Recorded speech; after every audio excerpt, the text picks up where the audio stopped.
to another American Scouser podcast. It's part of our official Liverpool Supporter Club spotlight session, where this week we have Robby Robb, who is the secretary and the chief officer of the Supporter Club out of Miami. Robby, thanks for joining us. No problem, Timucin. Thanks for having me. Let's start with you. I mean, give the audience a kind of like a background in terms of, how long you've been a Liverpool fan, how you ended up being a Liverpool fan, and all that good stuff. I was living in Tallahassee. Excuse me. I was doing radio and just started. I got in with a circle of friends who were from all different countries in Latin America and a couple from Spain. And I used to actually call us the Trans-Latin Coalition, because I used to say that if I had a friend from Colombia, I had friends from Venezuela, from Peru. I used to say if there's a vowel at the end of your country, I probably know someone from there. And they were all big football fans, and I wasn't really a big sports guy at all, but I knew that I kind of probably would like football more than American football or baseball, because I'd tried all those and they bored me to tears. And I think it was, I'm not sure which year it was. It was a World Cup year. I want to say 2004, if there was a men's World Cup that year, or possibly 2002, whichever one of those had a men's World Cup. And they were going out to watch the games, and I started going out to watch the games with them.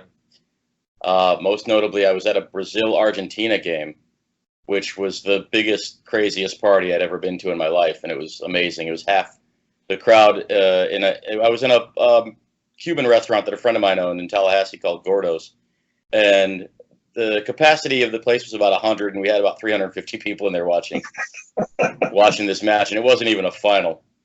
And it was half blue and half gold, and it was just great. I'd never seen an atmosphere like that, where people were trash talking, but also having a good time together. And I can't even remember who won. I just remember being really struck by the vibe. And after that, my buddy whose family's from Valencia in Spain, he invited me over at some point to watch a Liverpool match, because Rafa Benitez had recently started managing Liverpool. So he was now a Liverpool fan, and he wanted me to come over and watch with him. So I just got into it. I was watching Steven Gerrard and Jamie Carragher and these amazing players, and watching the game the way it's really supposed to be played, and watching really skilled players play it. Gerrard in particular, really got my attention and got me into it. And then when Fernando Torres came on, and the things that he and Stevie did together up front was, I mean, for me as a musician, it was like watching Mick Jagger and Keith Richards or something. I'd never seen that much creativity and brilliance. So yeah, from there on, I just became a Madhouse fan, and I kept meeting people throughout my life who would become my best friends, and turned out they were Liverpool fans also, or it would go the other way around. I'd meet somebody watching Liverpool, and we would become real friends in real life, beyond that. And that became, it snowballed. So that'd be from about 2004, 2005, I guess, to about now, where I find myself in Miami. And I let one of those great friends who I met watching here in Miami talk me into helping him start the first official Liverpool Supporters Club for Miami. And now it's even more a part of my life. It's pretty much every Saturday or Sunday, and a lot of times in between. And how did that come about? Where did the need come from? You mentioned you kind of lured you into it. I mean, how did he sell it to you? Well, we were really just a group of people. There were probably 7 or 8 of us at the most, looking for a place to watch the games. I mean, we started at this one place, and that was owned by a Brit in Miami, and he was a Liverpool fan, and he sold the place, and the new management just wasn't keeping up with letting us watch all the games. And then we go to another place, and with a guy that would let us in early to watch the games, and then he would get fired. And then we'd go to another place, and we'd go to another place, and if there was a conflict with NFL or something, we couldn't turn on the audio because they would want to watch the NFL. They'd have to get the audio for the NFL. So we were just like this group of second-class citizens bouncing around from one bar to another, trying to watch a Liverpool match, every weekend. And we just decided, we need to get our own place somehow. And the way to do that was to start an official club, because it's one of the requirements. You need to have in order to be an official club, you need to have a bar that's going to open for all of your matches. And our chairman is a guy who's done a lot of work with a lot of the bars, selling them equipment around Miami, and he found us a place called Gramps Bar, which is in the Wynwood district, and convinced them to open up for us because he said that we would get a big crowd in there, because we knew there was a crowd. We knew that Miami was full of Reds, but it's so spread out. There's very few of them in any particular place at any particular time. So we wanted to have, I mean, we knew that there was a great club in Fort Lauderdale that we would go up and watch with them a lot. But we knew that we had the population, we knew that we had the numbers, we knew that we had the spirit here in town. And there's a lot of Man United fans in Miami, and a lot of City fans, and a lot of other. But we knew that we had an army that just wanted to have a place to get together. So we just decided to give them a place. And so far it's worked out. And is that like a difficult process? Because I know like one of the things I get asked is, you know, there are like several people trying to kind of like form their supporter clubs. I mean, are there any tips that you would have for these guys to kind of like speed up the process, or kind of like reach? I mean, obviously with social media, it's a bit easier to reach a wider audience now. But you know, what do you recommend as like the best way to go about it? Well, if you know that you're in a town that loves Liverpool, and you want this awesome responsibility, and awesome in a good way and a sometimes difficult way, then you need, I mean, there's certain criteria that you have to meet for the club. You have to have 15 people on your club who are also registered through LFC. They have to have an LFC member card, which costs you, like, I think it's $35 for a year. And you need 15 people who have their member number, and then you need 3 officers, or, you know, people you can call officers. And then you just, like I said, you need to find a place that's a bar that's sympathetic to opening, sometimes at 7:30 in the morning, to let you come in and drink beer. That's probably the hardest part. And yeah, I'd recommend using social media to find all of those things. We were kind of, it took us a little bit longer than we wanted to, because we were a little bit reluctant to use social media, because, like I said, Miami being such a big place, we were actually concerned that somebody else might beat us to it, and we didn't want that to happen. We wanted to, you know, we wanted to start the club. We didn't want to be, you know, guests in somebody else's club. It's just our egos. And so we didn't use social media. We used mainly word of mouth to get our first 15 people together. But yeah, I mean, if you've got a town, you know that everybody in it wants a club, or enough people in it want a club, I would recommend, you know, starting a social media page for it before you even become official, and just say, hey, we're trying to get official. This is what we need. Who wants in? Yeah, I mean, I think that's the biggest thing, is just like we already, through the social media, you're already in contact with like a lot of Liverpool supporters, but sometimes you don't even know where people are at. You just know them as like somebody on Facebook who's also a Liverpool fan, or on Twitter or whatever. It's kind of like putting those pieces together and figuring out that, hey, you live 2 blocks away from me, kind of thing. So let me ask you this, because I thought, you know, the way you kind of got into it was like an interesting story, not only Liverpool wise, but the sport itself. What's made football more attractive to you compared to baseball or American football, or like a traditional American sport, let's say? Probably the pacing of it, and the creativity of it, especially when I started noticing that, well, watching the World Cup with people who knew what they were looking at, I started noticing difference in styles between different nations. I mean, like, 2 countries can play a completely different game that, you know, they're playing the same game, but they play it in such a different way that it's like the difference between someone playing jazz music and someone playing classical music. And I just really enjoyed, especially in the Premier League. I mean, I found out later on that all the other European leagues call the Premier League the tough one, because, you know, it's got the you have to have a certain level of skill to even be in it. And I just really enjoyed the pacing. I like the fact that, as opposed to baseball, it just keeps moving. I mean, no offense to anybody who likes baseball or American football. I watch American football on the college level, and I enjoy it. But I liked the fact that football didn't have a commercial break every 25 seconds. and that it didn't take 4 hours to finish a 90-minute game. And I just like the style and the images of the players and the way that they handle themselves a lot of times. And there's there's heroes and there's villains. It's a little bit like professional wrestling in that way. We all know there's players on certain teams that we don't like for various reasons, and that's always fun to have, which you don't normally have that in other sports. You don't have somebody that you enjoy booing in particular, but just all of those things, just the I mean, not to be cliche about the beautiful game, but just the beauty of it, and also the camaraderie, which I found among fans was a little bit different than just hanging out with fans of your local NFL or Major League Baseball team. Yeah, I think it's like a different level of passion. I always compare it. I mean, I'm originally from like Turkey, and I'm a Fenerbahce fan, and I think it's partially because, especially in Europe, it's everything is a lot more focused on the game itself, the football.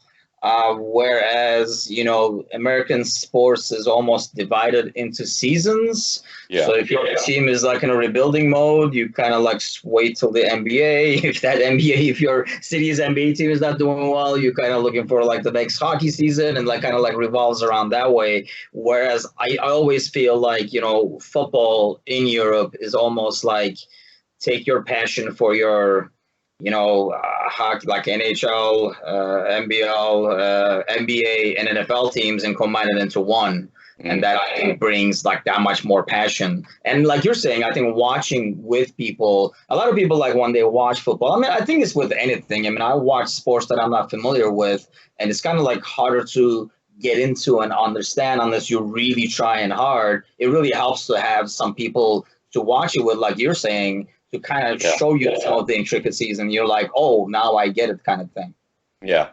That's the other thing is I always, like I said, the way I got into football heavily, it was hanging out with people who were international, who were like from all different countries, and I've always enjoyed that, surrounding myself with people who aren't from the U.S. and don't know all the same things that I do, and know things that I don't know, and people that I can learn from and enjoy hanging out with, from a cultural standpoint. And I find that's a bigger, I mean, in the U.S., there's a lot of people from other places, and some of them will watch NFL and some of them will watch basketball and baseball. But when you go to watch like a Liverpool, you'll see, I mean, there's a lot more percentage of people who are international based, especially now that we've established the club in Miami, because Miami is a huge international people who live here and people who travel through here. What I love about it, being at Gramps for a match, is almost pretty much every match we have at least 2 or 3 people who are there visiting from other countries, and are just in Miami, and they've gone online and said, where can we find the Liverpool match? And they've come out and they've packed a shirt. That's what amazes me. Liverpool fans, no matter where they're from, if they're traveling thousands of miles from home, they'll always bring a shirt so that everybody at some point knows they're Liverpool. And I know I do. There's always, wherever I go, so just in case a game pops up, I guess I always have a couple of jerseys and luggage. Yeah, I learned that from them. I didn't used to do that. Now I'm going to start doing that. But I love that about it too, because you get to learn a lot about people from other countries, and I think we had one match where we had people from 7 different countries, and not just like England and France. I'm talking about like Norway and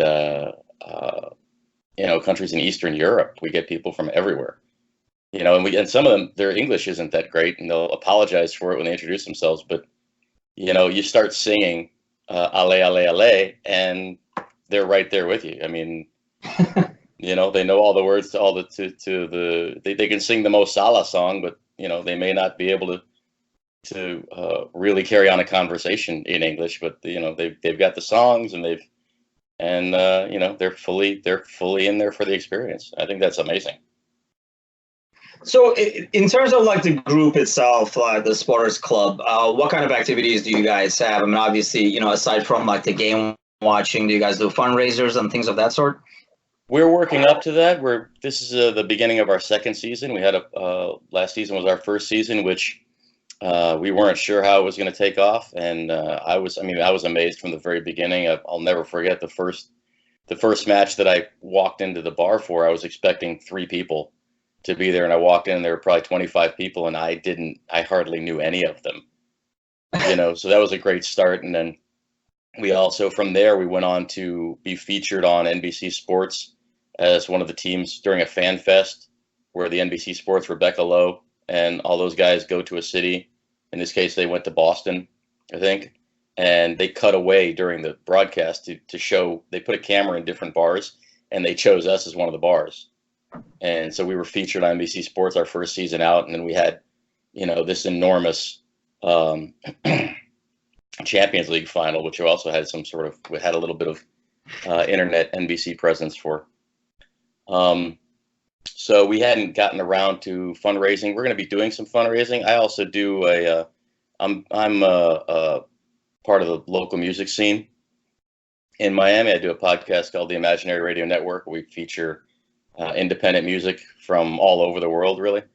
But I'm also a musician, and I've done some show promoting and stuff like that.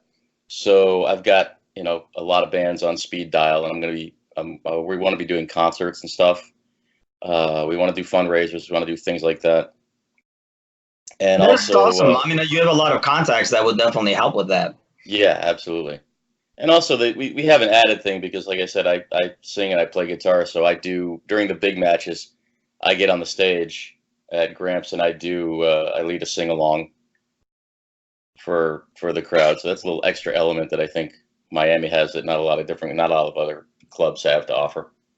Oh man, it's like a concerts and game in one. Sounds like. Yeah, it's. I like to think that our atmosphere is a little bit more amped up than a lot of clubs. Not to put them down. It just happens to be that I have a habit of bursting into song at full volume for no reason. So, and I'm not afraid to sing alone. So there will be times that I'm standing on a bench or a chair in the bar singing, and I'll keep going even if nobody joins me right away. Somebody usually does, but. So do you find it easier with the team's recent success, and obviously ever since Klopp came over, I mean, you've kind of seen some of the darker days and now this recent success. Do you find it a lot easier or more fans coming out, more newer fans coming to join? Yeah, I think so. I'm waiting to see that this season because I have been through a lot of the ups and downs with the team and with my fellow fans, but this is the highest. I'm knocking on wood. This is the highest point that we've been at so far. I think that I've seen us, and at least the highest steady point, at least the highest consistent point. We've had some peaks before, but that just they were just setting us up for bigger falls.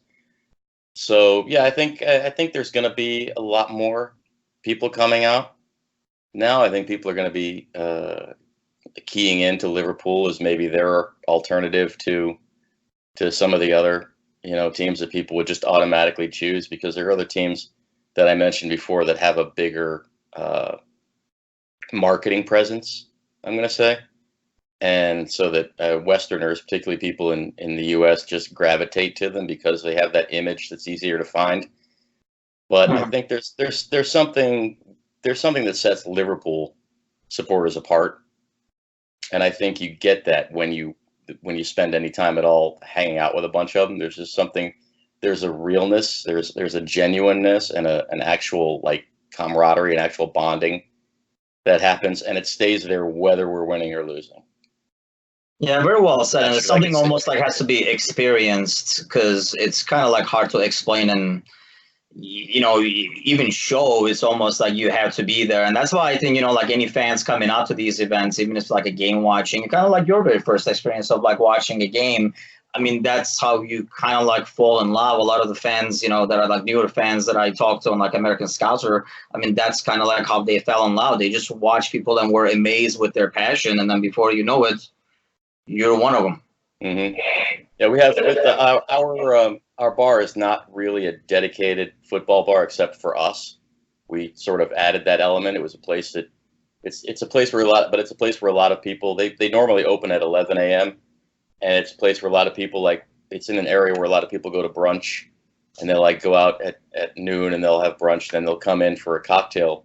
And when they get there, they'll see 50 people all dressed in the same colors screaming at a football game. And it's not uncommon at all. And it's one of my favorite things about being in that situation, that I'll turn away from the game and I'll notice that there's one group of people in the bar that are watching the game. And then there's another group of just people who came to the bar and they're watching us watch the game. And they're just stunned. They're going, what's going on here? I don't live. What's LIV? That's not Brazil. What is that? And we explained to them, that's Liverpool. It's a small industrial town over in England that most of us have never even been to. But but this is how we celebrate. This is how we celebrate a goal. So let me ask you this. Obviously it's a lot easier now, but would the last season be your probably favorite since you become a Liverpool fan? The favorite season? It's been the most. Like I said, we've had other exciting seasons, but we've always kind of been prepared for a fall. We've always had. I've talked about us before with other people as having an injury curse. That I think and I think that culminated with the 2018 Champions League final, where due to somebody whose name I won't mention because I don't want to spit, we lost the guy that most of our hopes were riding on for that game to an injury. And we knew at that moment. I'll never forget the day that happened. I was again in a bar with that was supposed to hold 150 people, and it had probably 300 in it. And it was just stone silence after Mo Salah was injured for at least 3 or 4 minutes. And then it went from that to a boiling rage that you could really feel and hear. And it was terrifying. I wouldn't have wanted to be somebody in a Real Madrid jersey in that bar at that particular time. But that brought to a head all of the stuff that we've been plagued by injuries a lot of seasons, and it always will look good, and then we lose this one or these two or these three players to some freak injury, and then we just start a downhill slide. And ever since Klopp came on, and the way that he chooses players, the way that he builds his squad is not about one or two superstars that we have to worry about losing. He builds a solid team with depth, and I think that's sort of alleviated a lot of that pressure now. That if somebody gets injured, we don't normally freak out or just give up. If we lose one match, we don't just throw our hands in the air. If we heaven forbid, if we lost 2 in a row, or 3, we wouldn't just throw our hands in the air anymore and go, all right, that's it. We're drinking for the wrong. We're sad drinking now. We're not going to be happy drinking anymore. So I think in that way, yeah, this is definitely the past season was definitely my favorite season, and I hope that we can maintain that and build on it, because I feel like we have a stronger foundation for winning than we did before, and we have a stronger tolerance for losing because we know that it's not going to be hopeless.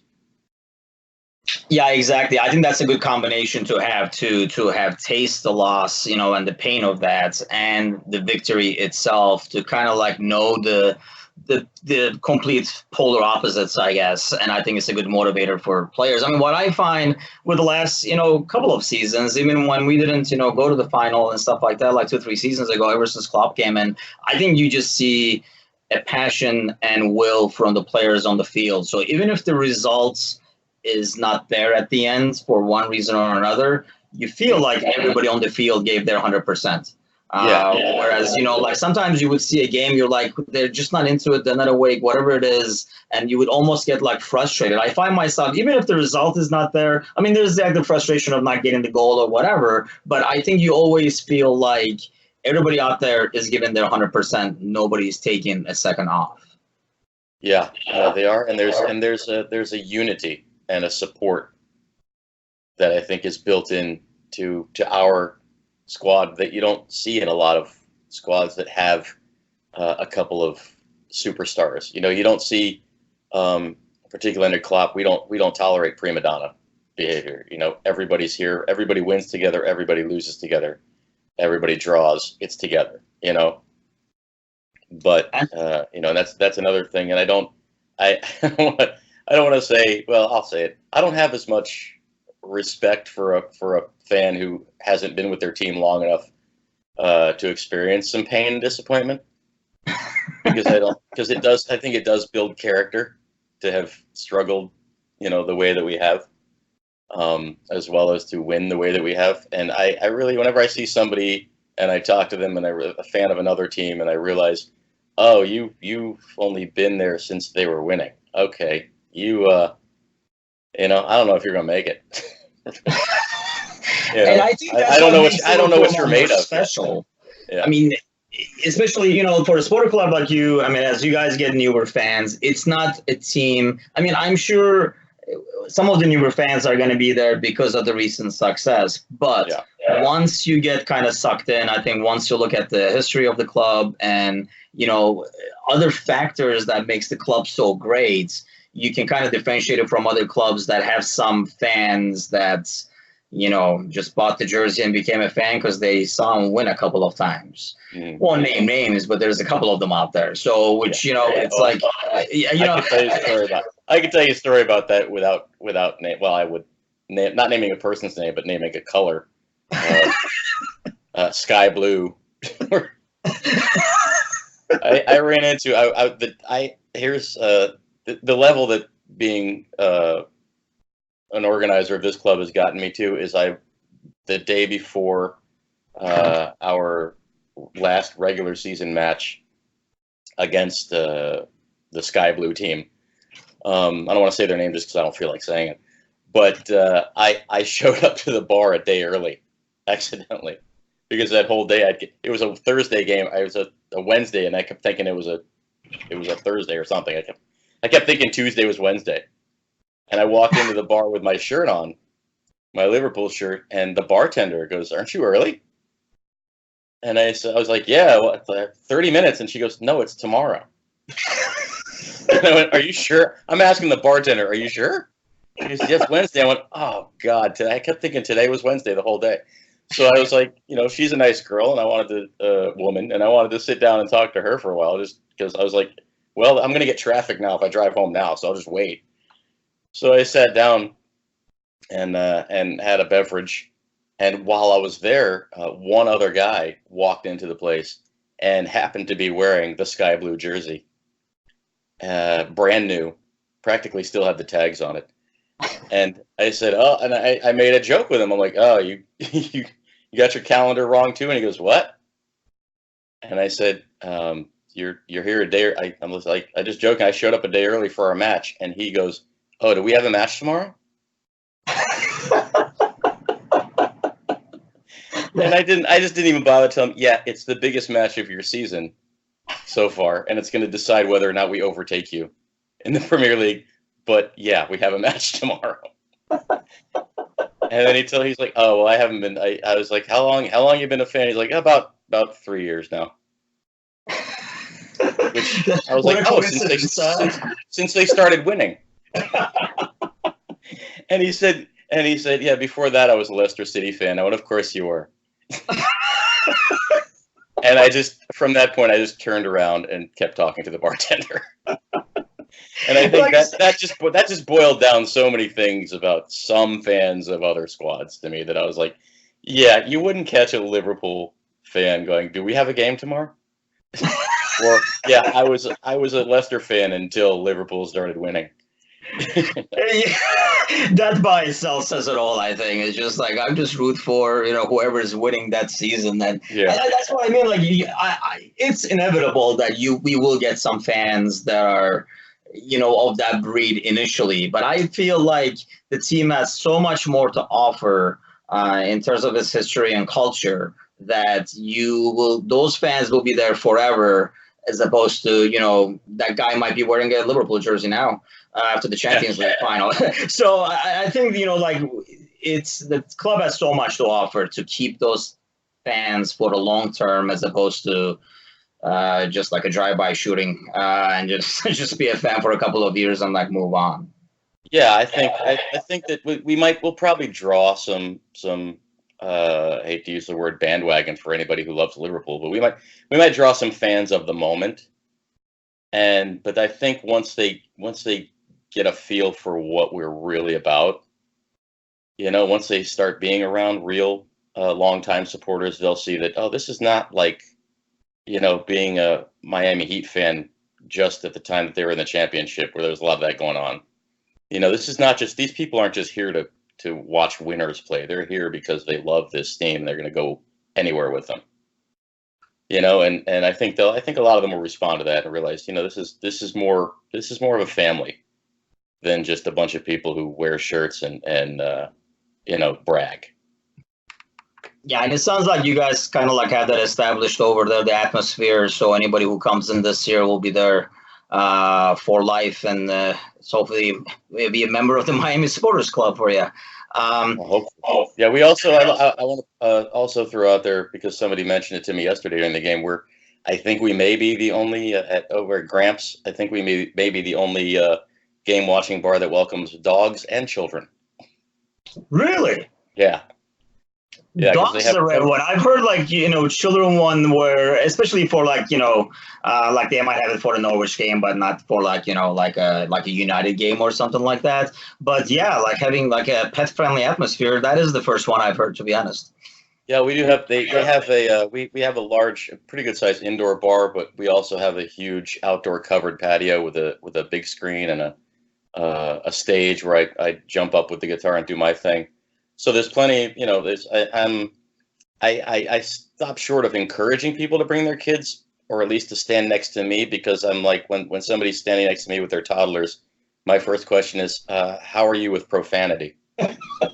Because just because there's a beautiful child there in an innocent mind doesn't mean I'm going to be able to not yell at that ref. So I'm like, is he okay with bad language? And they're like, yeah, he's fine. So, I might have to, you might want to not stand next to me if you bring the kids, but yeah, people are welcome to bring the kids and well-behaved pets.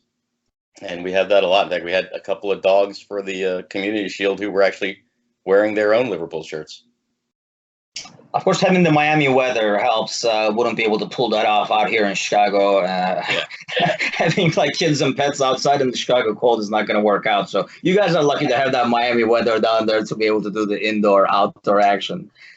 Yeah, I actually wrote a small anthem, a short anthem for us as a supporters team that says we have liverbirds upon our chest and our weather is the best. That's not an exaggeration. I'm sure it is, especially compared to Chicago. I'm sure it is. We got to put that on the website as well for everybody to listen. I mean, anybody who's listening to this will be able to have information, access to where you guys meet, your guys' websites, like social media accounts and stuff like that. So if they're in Miami, they can get a hold of you guys, or if they happen to be traveling or in Miami, they can get with you guys and cheer the Reds on. Robby, thanks for joining us. Thanks for taking the time. Good luck. Thanks a lot. Hey, can I put in a plug for my podcast real quick? Oh, by all means, go ahead. I've got my own show called the Imaginary Radio Network. You can find us on Facebook, Instagram, Twitter. It's a podcast where we do. I get together with a couple of my weird and very talented and very funny friends, and we do basically what's a talk radio show, like a morning show would have been a few years ago, when morning shows on radio were still entertaining. And we just try to entertain people. We find things to laugh about, and we also play music from all kinds of international independent bands. So if anybody out there has a band, no matter where you are in the country or the world, send some of your music. Go to Imaginary Radio Network on Facebook, or go to info@imaginaryradio.net and send us a link or a sample of your music, and we'd love to play it. Yeah, awesome. We were talking before recording. Definitely gonna give it. What's that? I'm sorry, I didn't mean to cut you. I'm definitely gonna give it a listen. We were talking before the podcast in terms of the content you guys have. Definitely sounds interesting and sounds like it can be a huge variety of things.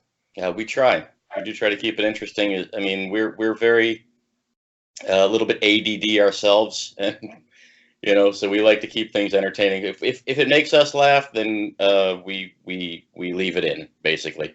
Because if we're laughing at it, if we laugh at it, then any other strange people might be laughing at it too. Yeah, definitely worth a listen to. Like I say, we were talking before, and as you were like telling me what it's about, it definitely sounded very entertaining. So, and we definitely got to check out that. You got to send us in the song that you made for the Supporters Club. That's going to be featured on the website as well. Robby, thanks again for joining us. Thanks for taking the time. And like I say, we'll have all the information for the Miami Supporter Club on the website as well. Thanks again for joining us. Timucin, thanks for having me on, and hope to see you at a match sometime. Yes, we'll do it, sir. Thank you. Take it easy.